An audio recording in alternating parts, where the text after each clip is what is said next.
Hi there. Good morning, good afternoon, good evening, wherever you happen to be. Welcome to the T4S TV. My name is ZolaLuckyStar, and I am doing this audio of a book by Manly P. Hall, and it's titled Healing, the Divine Art. I think it's kind of a timely thing to be listening to and looking at, really considering, everything that's going on right now. And I hope that you will enjoy and learn and follow along with me. So we are up to page 60 now, and we're starting up on chapter 3. So it says chapter 3, the Greek healing cult of Asclepius Hippocrates.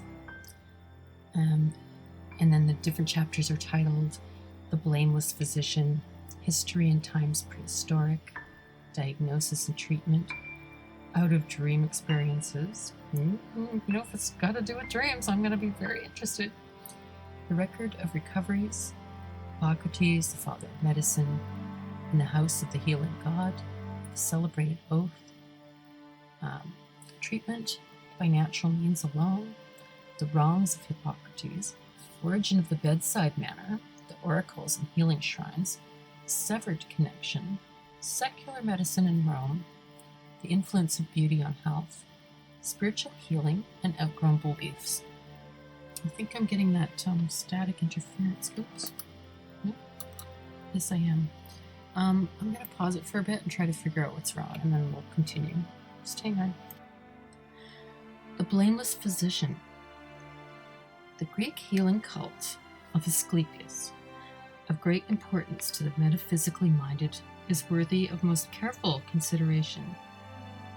While many modern authors mention it in connection with the history of medical arts, few devote more than a dozen lines to this extraordinary order of priest-physicians. This lack of interest among the scientific writers is due, no doubt, to the miraculous means by which the cures were accomplished. In the mild controversy about these cures as to whether they were the result of mass delusion or animal magnetism, it has not seemed to occur to many that the miracles might be exactly what the Greeks believed them to be, a divine remedy for human ills. The first priestly healer to be mentioned in history was the Egyptian physician Imhotep. This mighty man left to his people many proverbs and wise observations about sickness and health, and after his death he was elevated to the estate of a demigod. Temples were built in his honor, and a priesthood served these shrines, perpetuating the remedies and magical formulas which he had given to the world. I wonder what happened to them. I wonder if they ended up under the Vatican. Schools of medicine were established in the houses of Imhotep, and clinics maintained for the treating of disease. What Imhotep had done for the Egyptians, Asclepius was to accomplish for the Greeks. The sacred mysteries of healing were established in his memory, and his descendants were priest-physicians until the end of Hellenic civilization. Homer refers to Asclepius as a historical person, a Thessalian prince, and calls him the blameless physician. Almost nothing is known of the life of this great healer. It's believed that he married Epione, daughter of the king of Kos, and was the father of 4 children, 2 sons, Macaron and Podalirius, who also became physicians, and 2 daughters, Hygeia and Panacea, whose names are still remembered as terms in healing. No date can be assigned to Asclepius with certainty, but he probably lived between 1200 and 1000 years BC. It is possible that some factual elements might be involved in the myths which grew up around this demigod of medicine, since mythology has been defined as the history of prehistoric times. In most accounts, his father was Apollo, god of healing, and his mother was Coronis, a girl of Thessaly. When the father of the girl, I'm just squinting at the screen, Coronis, forced her to marry a mortal man, Apollo, in his rage, destroyed the family. Coronis, although about to bear a child, was slain by Apollo's sister, the goddess Artemis.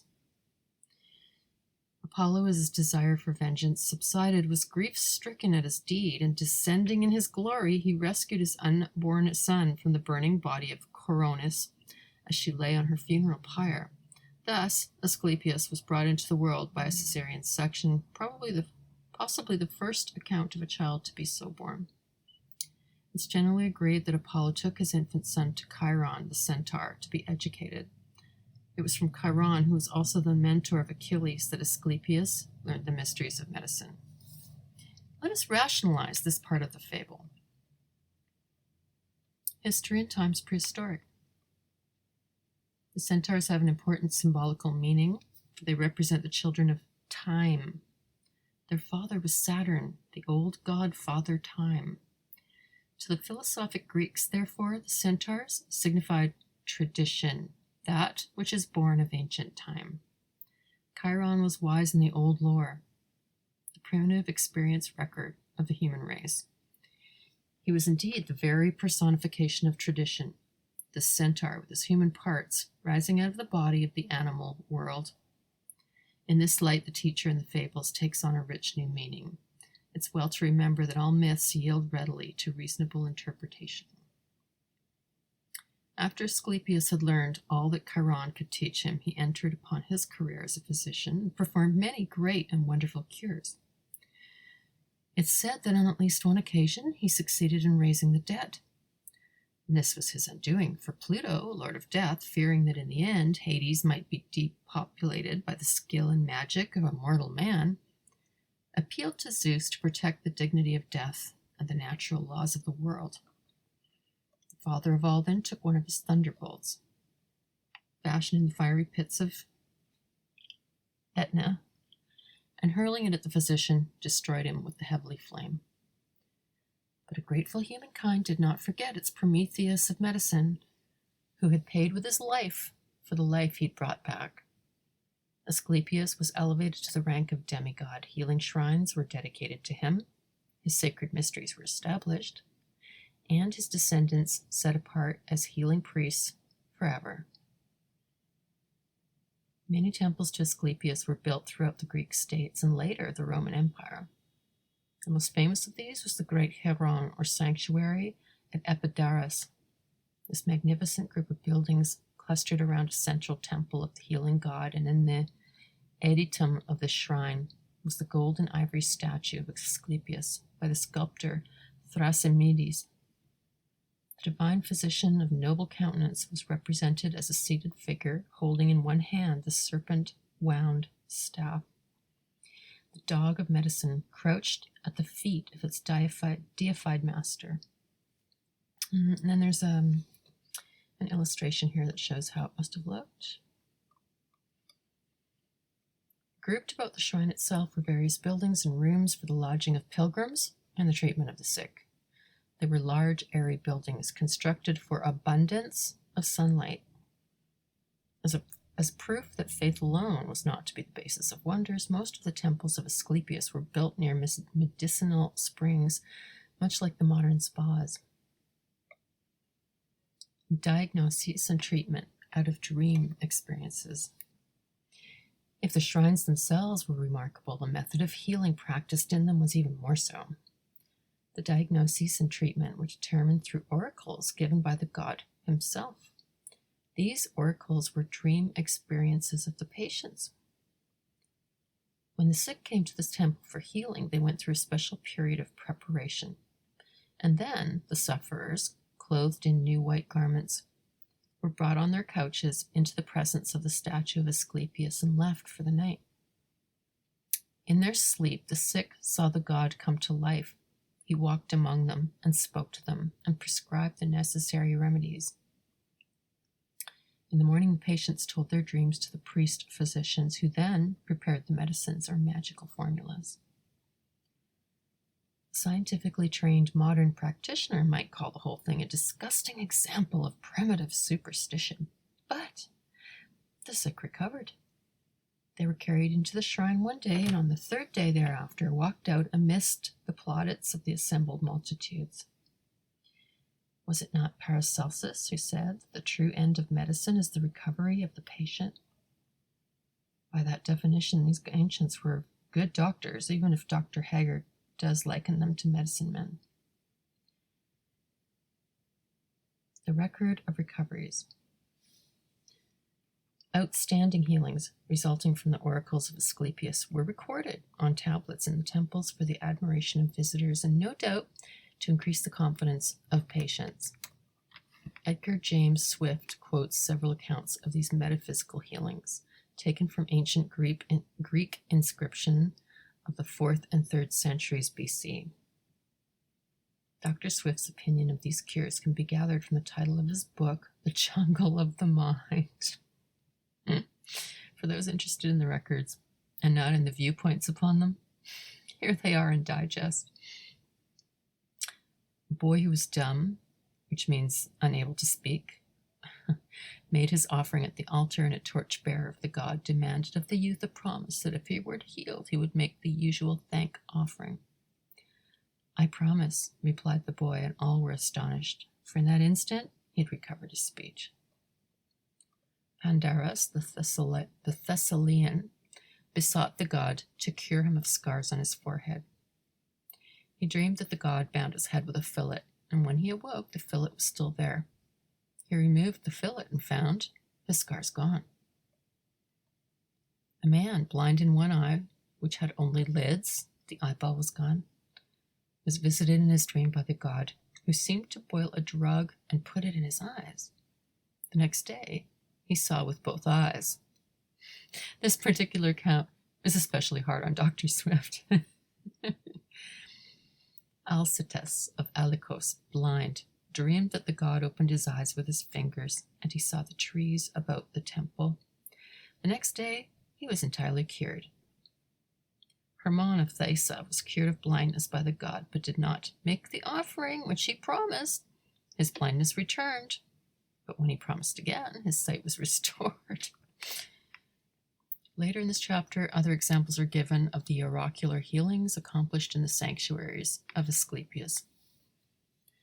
A European physician once told me that he did not like to hear about such miracles because they were unfair.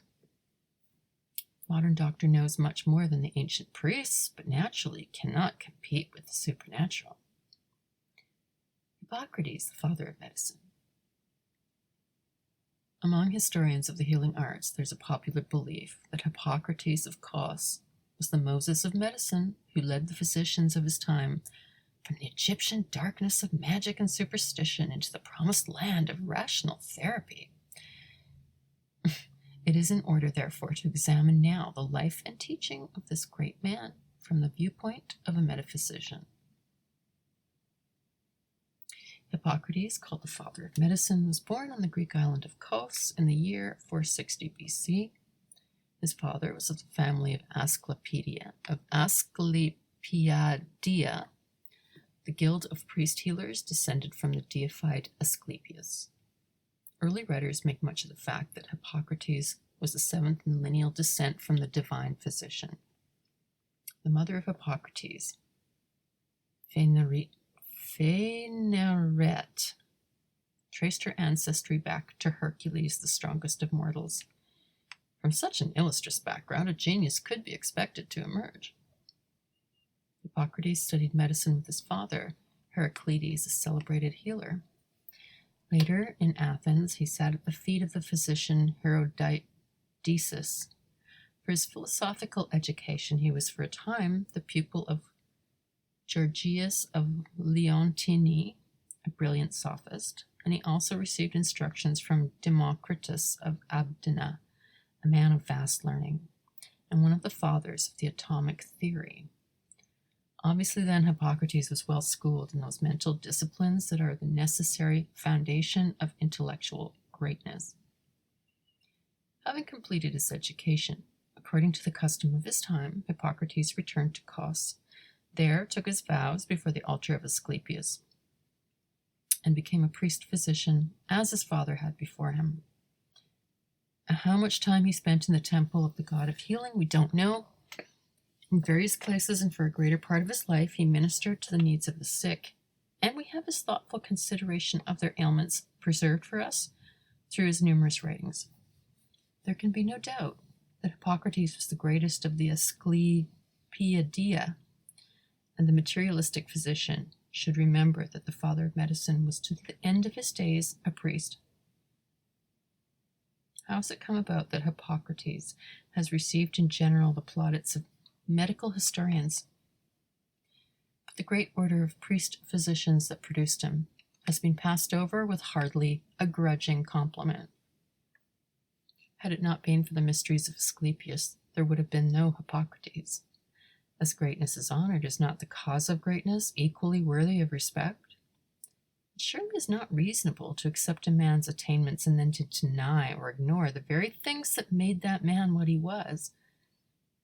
The predicament of the materialist is, how can he afford to honor the teachers of his hero, when to do so would force him to acknowledge the debt he owes to mystical and metaphysical arts? A grateful world has showered honors upon the memory of Hippocrates. His knowledge for his time was extraordinary, and his personal character was above reproach. His clinical methods established a precedent that was to change the whole course of medical thought.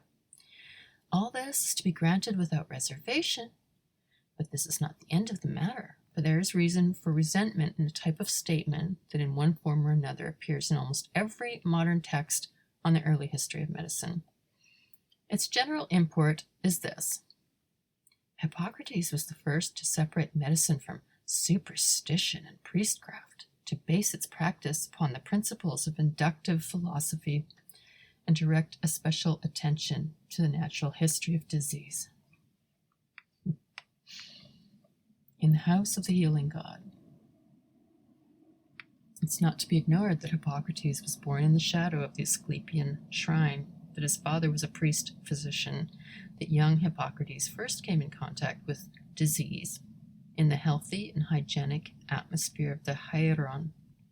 Those wise and careful observations that have brought him the eternal gratitude of mankind were begun in the house of the healing god.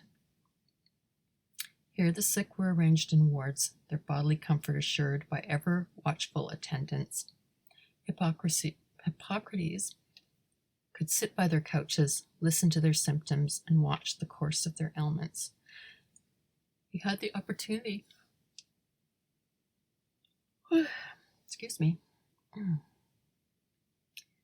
He had the opportunity to observe and study thousands of cases and distinguish many types of disease. Only the great clinics of Asclepius could have afforded such opportunity for research. But it was not possible to follow the condition of patients at the temples, as they came only for a short time. So it's probable that Hippocrates also formed clinics of his own, so that he might observe the longer course of some ailments. What little can be gathered about the private practice of Hippocrates indicates that his clinics were patterned with certain modifications after those of the temples. Yeah, I guess that would make sense, right? Some moderns would have us imagine that Hippocrates stood alone in a benighted world, one shining light in a universal darkness. It's a little difficult to believe. Socrates, Plato, Democritus, Demosthenes, Aristippus, and even Aristotle were among his contemporaries. He lived in the golden age of Grecian intellectual culture, one of the highest points in the philosophical life of that race. Plato and Socrates definitely believed in the mysteries, accepted the mystical tradition, and acknowledged the existence of the gods and heroic souls. And these are considered reasons for materialistic opinion to seek to dim their glory. The celebrated oath. It would be interesting to know what Hippocrates himself believed about such matters as the gods and a future life. He was an initiate of the Asclepian cult, and the celebrated oath attributed to him opens with these words: I swear by Apollo, physician, by Asclepius, by Hygeia and Panacea, by all the gods and all the goddesses, taking them to witness, etc. So it could be suspected that Hippocrates was not a perfect example of emancipated materialism. It might also be recalled that very little of good has come to man. in any age from those of little faith. Apropos of the Hippocrates Justurandum, the great oath of medical ethics, there is some doubt among inquiring minds as to whether Hippocrates was its true author. Just as the Lord's Prayer was lifted bodily from the Jewish Talmud, it's quite possible that the Hippocratic oath was part of the Asclepian rites long before the advent of Hippocrates. This oath, especially the opening lines, is not entirely satisfactory to the non-mystical minded. Not long ago, I was privileged to sit in on an argument when precisely this thought worried several eminent medics. It was the final and mature opinion of these gentlemen that the oath should be revised. They wanted references to gods entirely removed as inconsistent with the state of modern enlightenment. It's a little difficult to believe that the priest-physician who took his oath, when oaths were meaningful, by all the gods and all the goddesses, is the same man, according to many texts, who separated medicine from the priestcraft. Hippocrates, we know, through a series of clinical observations, made a number of important discoveries concerning the nature and course of disease and the effects of various remedies not generally known before his time. But this does not prove that he had any intention of overthrowing priestly medicine, nor does it indicate any intention to deny the spiritual factors in the problem of health. It is true that Hippocrates said that there is no authority except facts, but the Greeks certainly would have been the first to assert that it would be a poor religion that facts could tumble from the sky. The Jesuit father Athanasius Kircher, discoverer of a number of facts important to medicine, remained a devout man. He never expressed any fear that his findings would overthrow the papacy. It is probable that the secular physician did come into being as a result of the Hippocratic emphasis upon the physical causes and treatment of disease.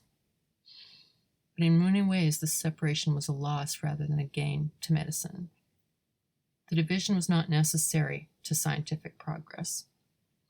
A religious system that produced such outstanding individualists as Pythagoras and Plato would not have hindered the medical practices of Hippocrates.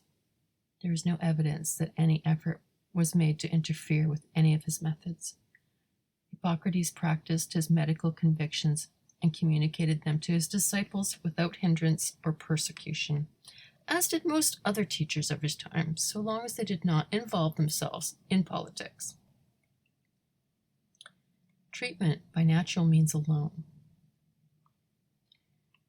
Hippocrates proved, probably without fully realizing the implications himself, that many diseases can be treated successfully by natural means alone. There were numerous advantages to this viewpoint, but there were also many serious disadvantages, as time was to prove.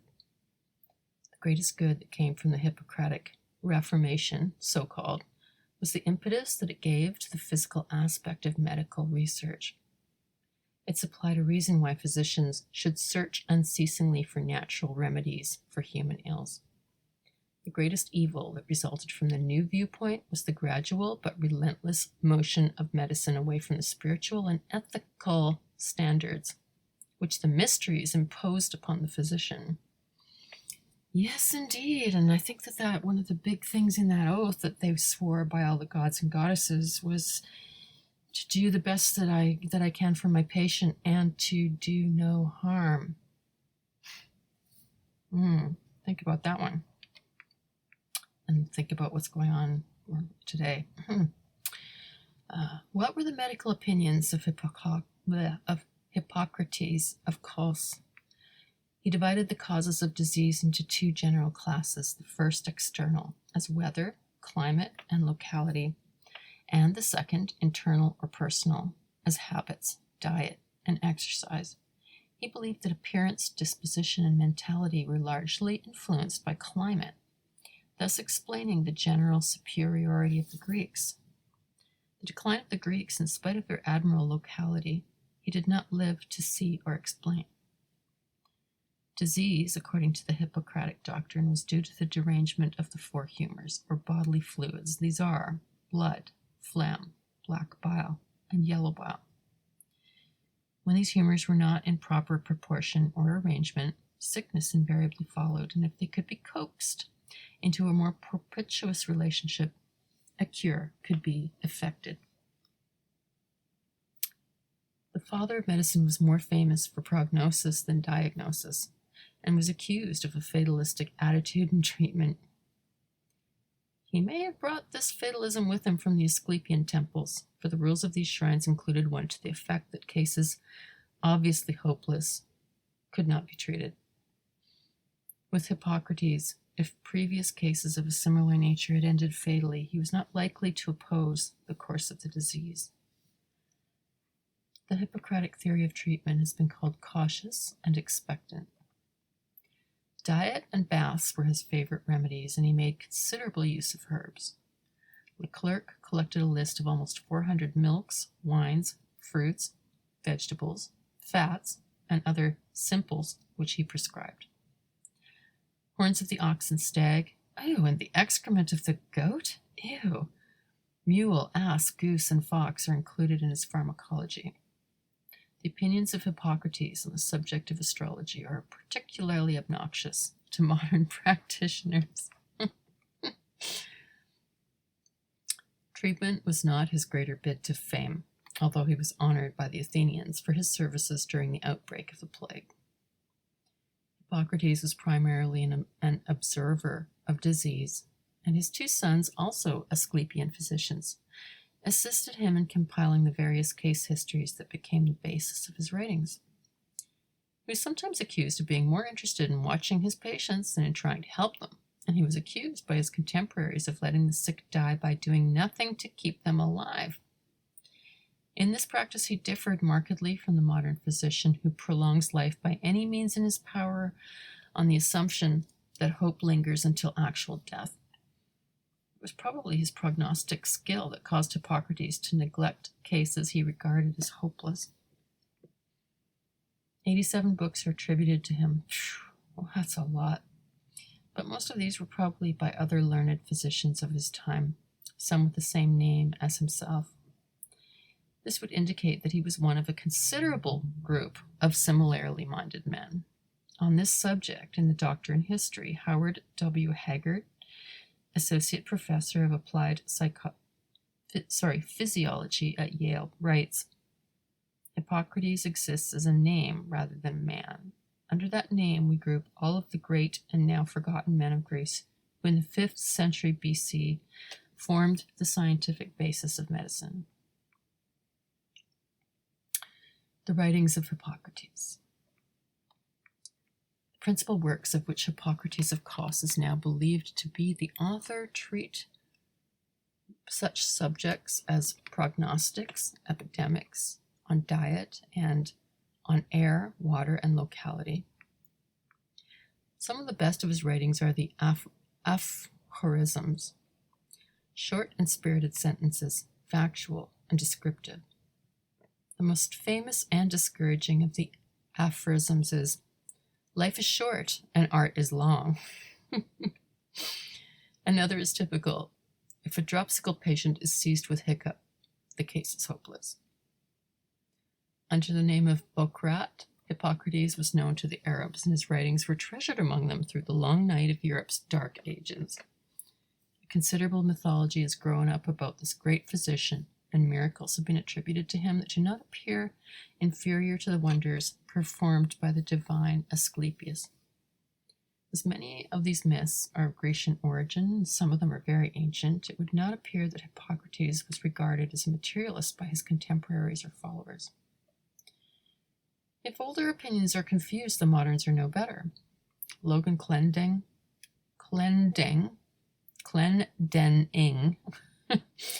in his book Behind the Doctor, published in 1933, writes, it's doubtful if there was any single personality known as Hippocrates. It would be rather embarrassing if the father of factual medicine was himself a myth. One thing is certain, however. Majority of medical historians do not believe the great physician to be a figment of the imagination, To them, he's a very real person with a long gray beard and scholarly, if un-Grecian, appearance. How little we really know about these matters, upon which we are so sure. My own opinion is that there are few myths that do not root in realities. I think that's true. And Hippocrates was most certainly an actual person, but many of his accomplishments originated among the thinkers of his own or earlier times. Origin of the bedside manner. Another important contribution that Hippocrates made to modern medicine was the bedside manner.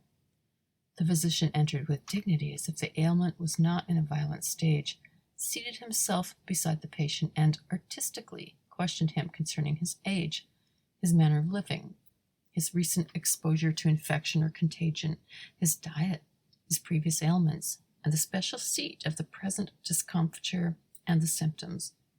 This was usually followed by a general examination.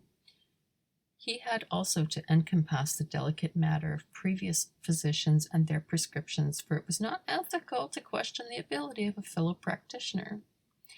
Then followed the new medication and recommendations. This, the Hippocratic procedure, has varied little since his day. I don't know, I think that that's been gradually thrown out the window, really. I mean, it seems to me that doctors nowadays, if you can even get a private doctor, you go in, they see you, they want to write you a prescription and toss you out the door in 5 minutes. They certainly don't sit down and really talk like this. And then it's even worse if you don't have a private doctor and you have to go to a clinic. At least that's how it is in this country. You go to a drop-in clinic and, the gods only know what you're going to get, I went to one of those once, and the guy was a pervert, and he wanted, he was supposed to feel the breast for something, like a lump, I guess, I don't know, do a quick check, right? And he was like, yeah, you need to take that off, he couldn't just reach up underneath and feel, he wanted to see it, it was just like really, he had this really pervy vibe, and I was just like, ew, and I said, I think you're a pervert. Goodbye. And anyways, I think that that's been sort of gradually phased out. It's definitely been degenerating, let's put it that way. Concerning the later life of Hippocrates, nothing is known except that he died at Larissa. Ancient writers have given the length of his life variously as 85, 90, 104, and 109 years. Clinton favors 104 years, but most moderns are more conservative. The larger figures do not sound factual to them. He had at least 2 sons, Thessalus and Dracon. The date of his marriage and the name of his wife are not preserved. Thus, little we know of the wise old physician, whose name is burdened with the responsibility of having divided forever the art of healing from its priestly founders. The more we study his mind and his methods, the more we feel the injustice that has been done him in the name of glory. What Hippocrates really believed was the gods help those that help themselves. He taught that men should not depend upon divine aid for all the infirmities of their flesh, but should seek natural means of binding up the wounds of their indiscretion. This is not only good science, it's good religion. Many Catholic and Protestant hospitals in our communities equipped with every modern instrument of diagnosis and healing prove that religions do not reject progress and scientific knowledge. The great division is in the mind alone, and attitudes, not facts, are responsible for the long antagonism between the gods and the doctors, to the dishonoring of both. In his treatise on the sacred sickness, epilepsy, Hippocrates reveals his true position in his own words. Such things, he writes, are divine or not, as you will. For me, distinction matters not. And there is no need to make such division anywhere in nature, for all things are alike divine, or all are alike human. Here the physician, in his own words, denies the very division that's been in his name. Division leads not to progress, but to confusion. The fruits of division are dissension, intolerance, and waste. Where there are many schools teaching differently about the same thing, all learning is obscured.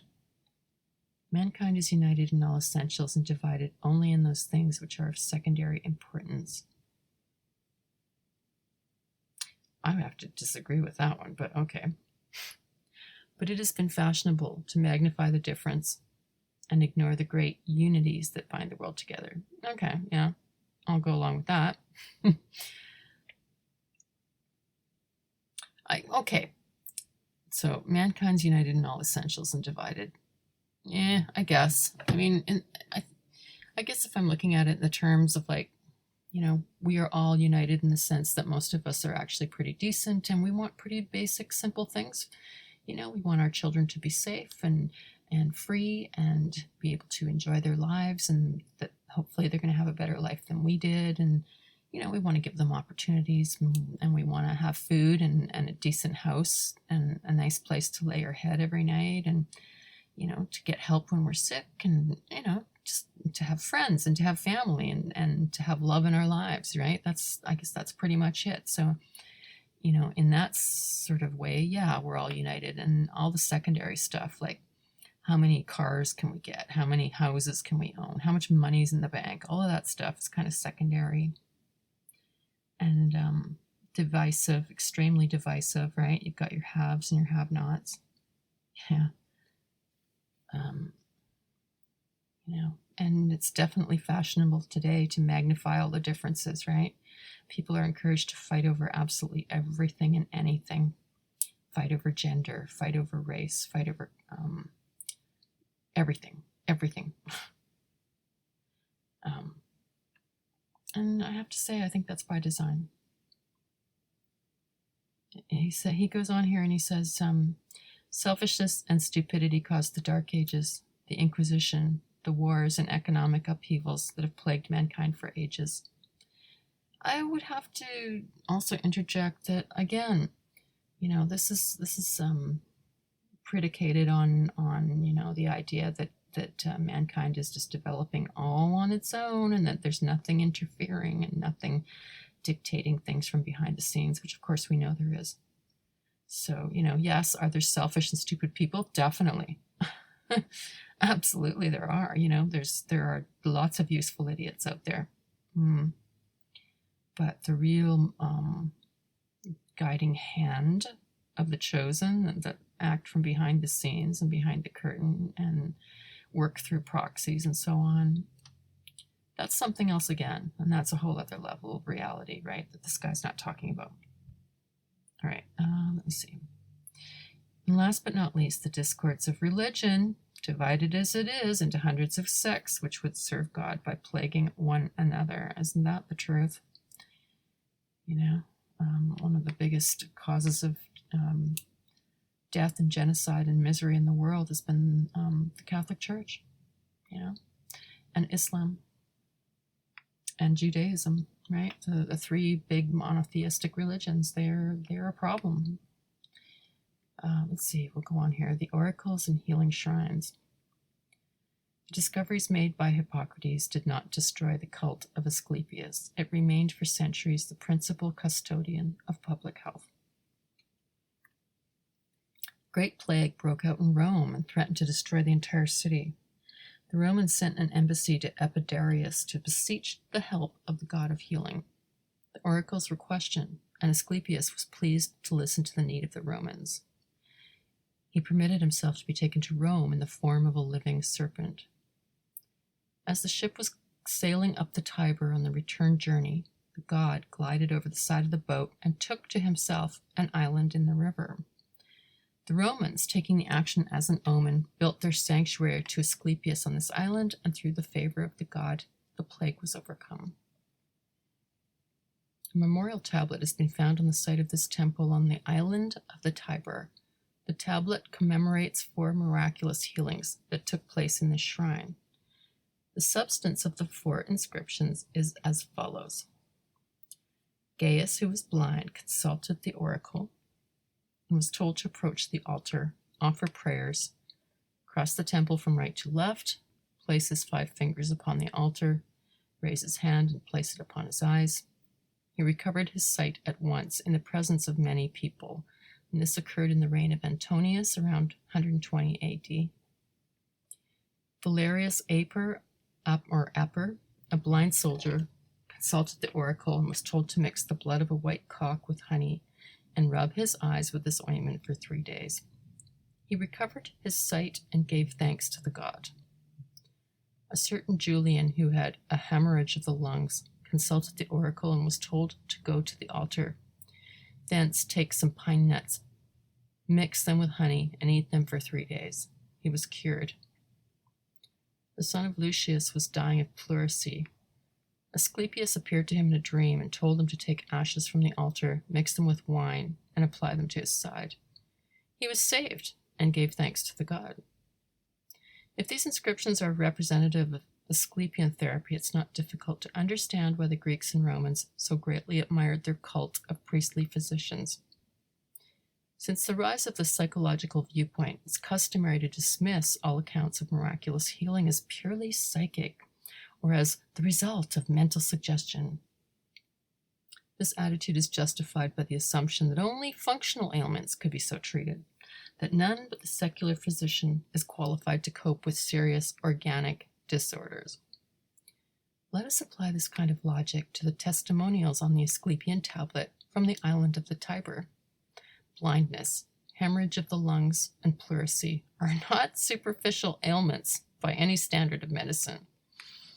It may be true that blindness can be caused by hysteria, but again, it's more often the manifestation of very serious bodily ills.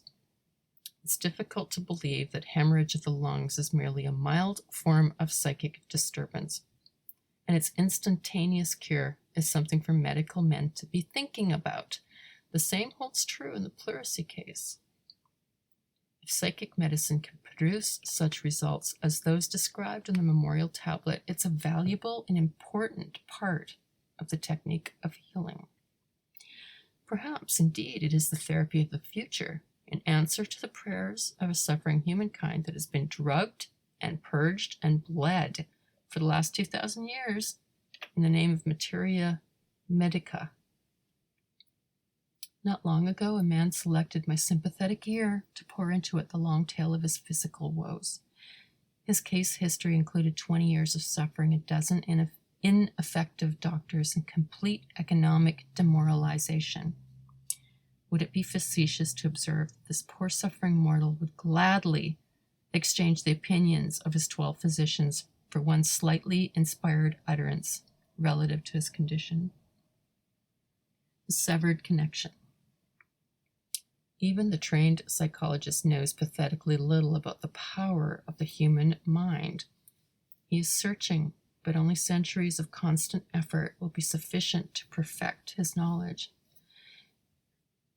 Is it possible that the initiated priest-physicians of antiquity possessed a spiritual insight into the origin and treatment of disease, which was lost to the secular doctor when he severed his connection to with the great mystical institutions of healing? And I would have to say, yeah.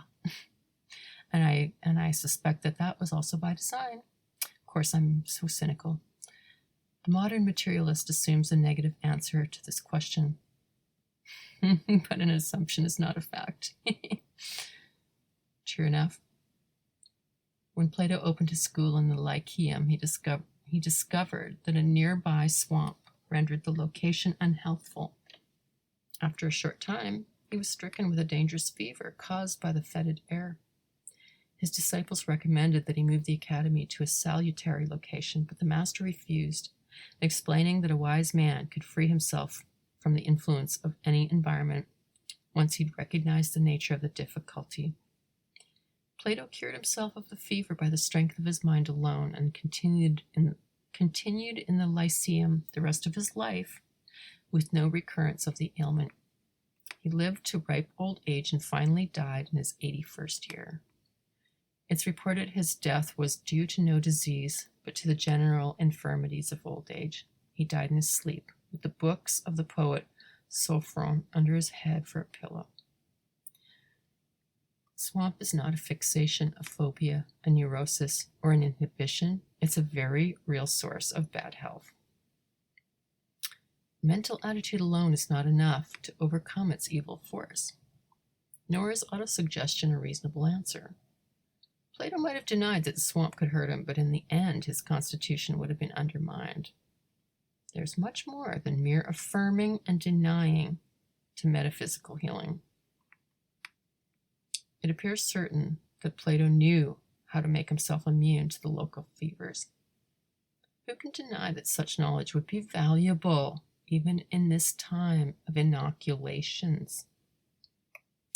Plato taught his example that man possesses within himself the power to cure the diseases of his body. Let me say that again. Plato taught by his example that man, humankind, male and female sexed, possess within themselves the power to cure the diseases of their bodies. That in the end, every human is their own priest, and every human his own, or her, his own physician. Wisdom is a universal medicine and the only remedy for ignorance, the great sickness of mankind. This is the doctrine of the mystics, the doctrine which they learned in the old temples, the doctrine which someday must be the foundation of all enlightened therapy. Secular medicine in Rome. Approximate dates of the healings recorded on the memorial tablet are fixed by the first inscription in the reign of Antonius, or early in the 2nd century AD. By this time, secular medicine was well established in Rome and by numerous Greek physicians who were not priests, so we may assume that they were products of the great separation attributed to Hippocrates. These doctors had first come to the Roman Empire about 2 centuries before the Christian era. Because of the Roman respect for Greek culture, they established large and profitable practices. By studying these men, we may discover some of the immediate results of the secularizing of medicine.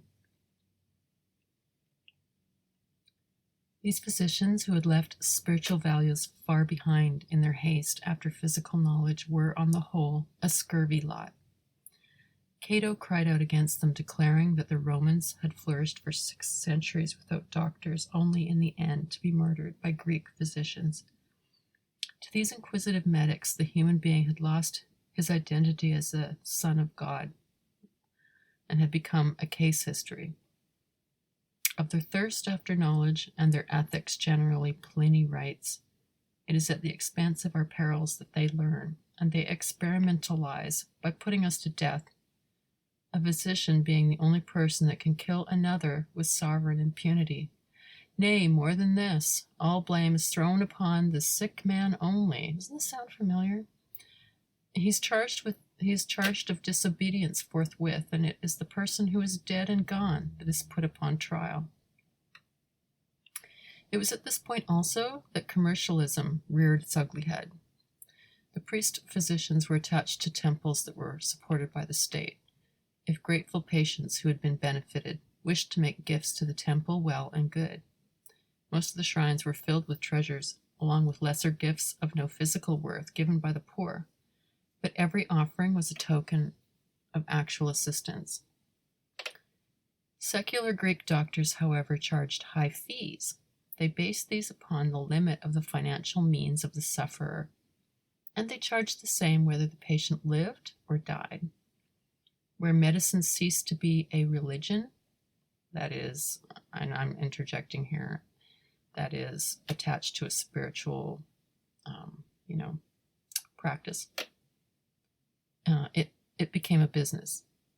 When Cato said that the Romans had gone along for 600 years without doctors, he meant that until the appearance of the Greek medics, the healing arts had been in the keeping of the sacerdotal class.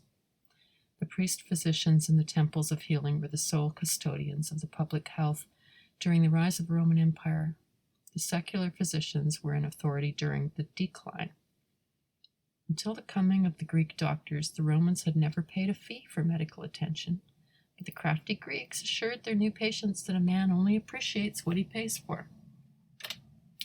The new therapy removed the superstition of divine aid and substituted for it the superstition that money can buy health and pay for dissipation. The greater harm was that the high prices kept health away from the poor, and it was the poor who had to fight and die for the glory of Rome. Romans had quite a time adjusting themselves to the new scientific viewpoint in medicine. They made laws against malpractice, regulated fees, and devised legal methods to hold physicians responsible for their mistakes and the consequences. The new doctors were supposed to be, of course, men of high principles, and they had taken the Hippocratic oath. But it could be questioned, how important is an oath to the gods when belief and faith in those gods is itself undermined? These men were no longer ruled by their own spiritual convictions, by the belief in the reality of divine powers. And then, as always, it was necessary to govern their actions by man-made codes to protect society from an excess of exploitation. It has ever been difficult to make laws against a privileged class, especially if this class organizes itself against any regulations that interfere with its complete freedom of action. The Romans found this out when they tried to regulate the practice of medicine. They succeeded in part, but never again did the Eternal City enjoy that freedom from medical crime that had been there before the coming of the Greek doctors. For several centuries, priestly healing and materia medica dwelt side by side in a state of armed truce. To the priests, the secular physician was guilty of the grossest form of sacrilege, and to the emancipated doctors, the priests were a superstitious lot insofar as their claims to healing were concerned. In the midst of this tense situation, another complication entered. The Christian religion began its rise to power. There's nothing particularly mysterious about the collapse of pagan Rome. Emperors were degenerate, aristocracy decadent, laws were corrupted by private interest. Its religions had been profaned, its citizens demoralized by constant war, its treasuries exhausted by public graft, and its provinces overrun by barbarians. It seems like history kind of repeats, doesn't it? In the face of all this tribulation, a recent writer with the modern medical attitude on matters of history naively suggests that malaria was a dominant factor in what Gibbons so euphoniously describes as the decline and fall of the Roman Empire.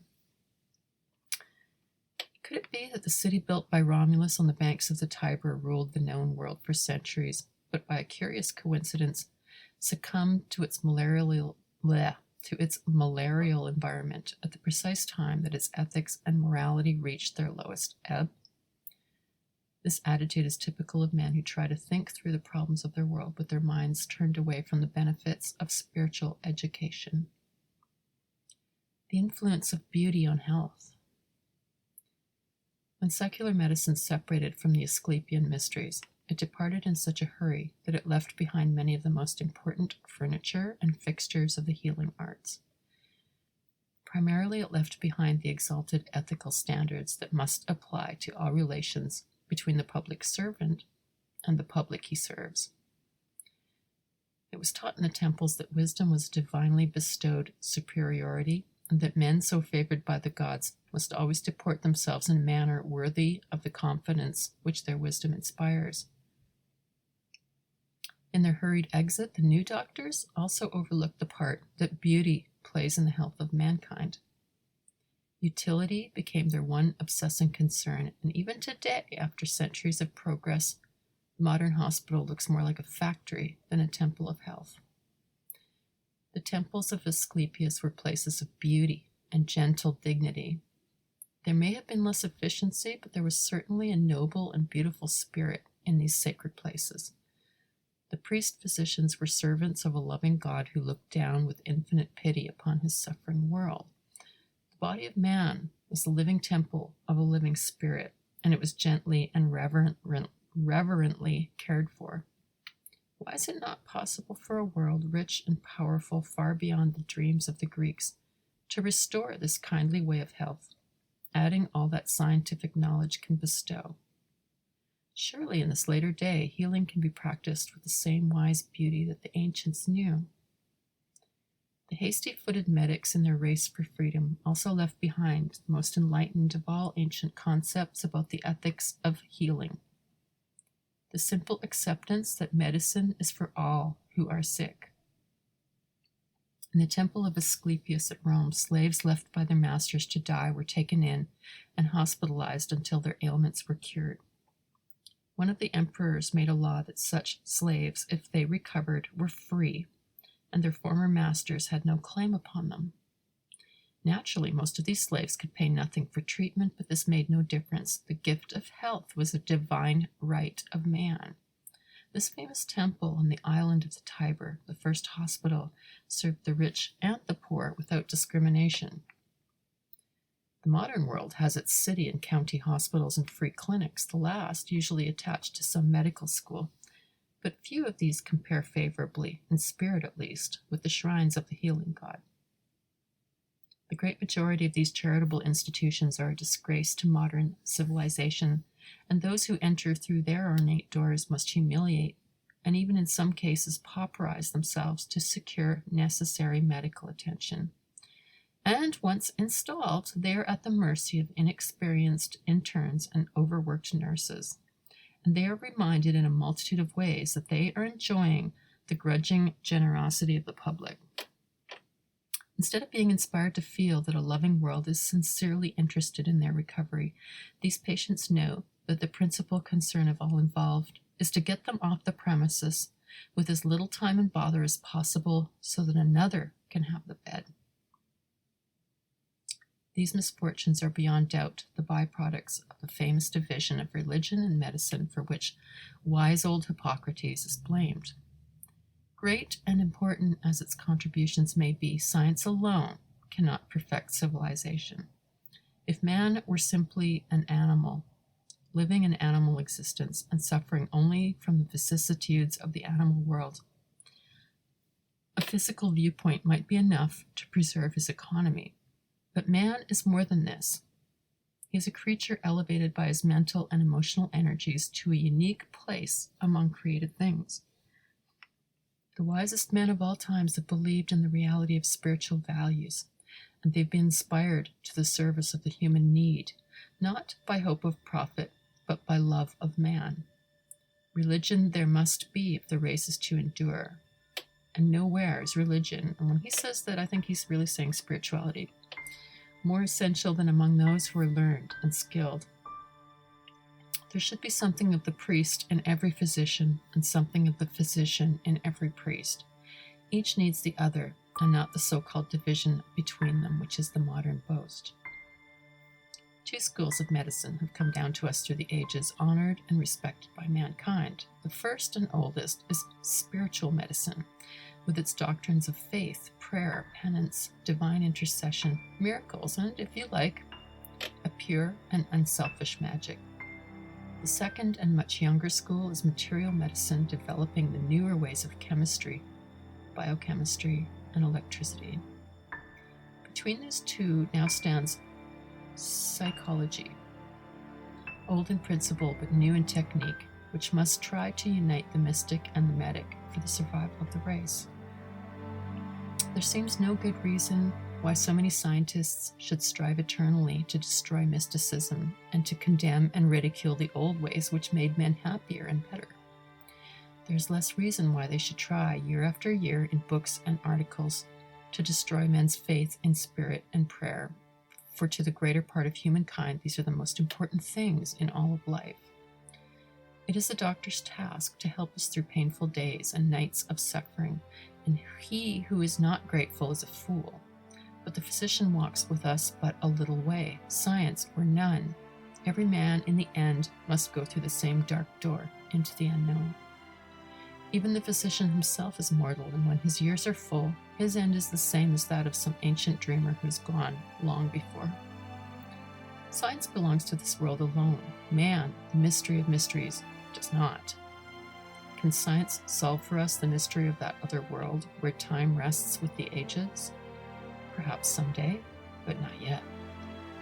Edison was working with a kind of telephone that could connect the living and the dead, but death came to him before the work was done. Someday another will carry on, and science will link the worlds, but until that day, men can have only their faith to make them strong. We're almost finished, so I'm going to keep going here. We might run a little bit over. We're almost at the top of the hour, but we'll see how we do. Spiritual healing and outgrown beliefs. The great mystery schools of antiquity, the sources of most that we know and believe, taught that the human consciousness was limited only by the arbitrary intellectual boundaries which it imposed upon itself. Is this impossible? Has the modern materialistic thinker really tried to explore the depths of himself? Has he sincerely examined all evidence which is against his own opinion? Has he disproved miracles, magic, clairvoyance, spiritualism, and telepathy? Spiritual healing is good and necessary for those who believe in it and have made it a part of their beliefs, and there is much in mysticism that would be good for all the world. What there are of superstitions and false doctrines will pass away. All mankind has beliefs as of today which 100 years from now will be regarded as superstitions, and scientists and doctors are not immune. There's much of good, and if we are doing less than the best we know, it's because we're hampered by a medieval educational system and mid-Victorian immorality. As time goes on, medicine will depend less and less on harsh drugs to accomplish its results.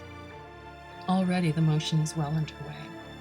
Gradually the mind and its power will take the place of many revered remedies. Then we shall find out that there is something even deeper than the mind.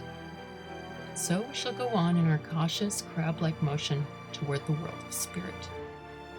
When, in the end, we arrive there, would it not be passing strange if we should come back to the old ways of the gods and find that temples of the first day had the truths that shall come to general knowledge in the last day? All honor then to Hippocrates of Kos, who taught men to find natural ways to health.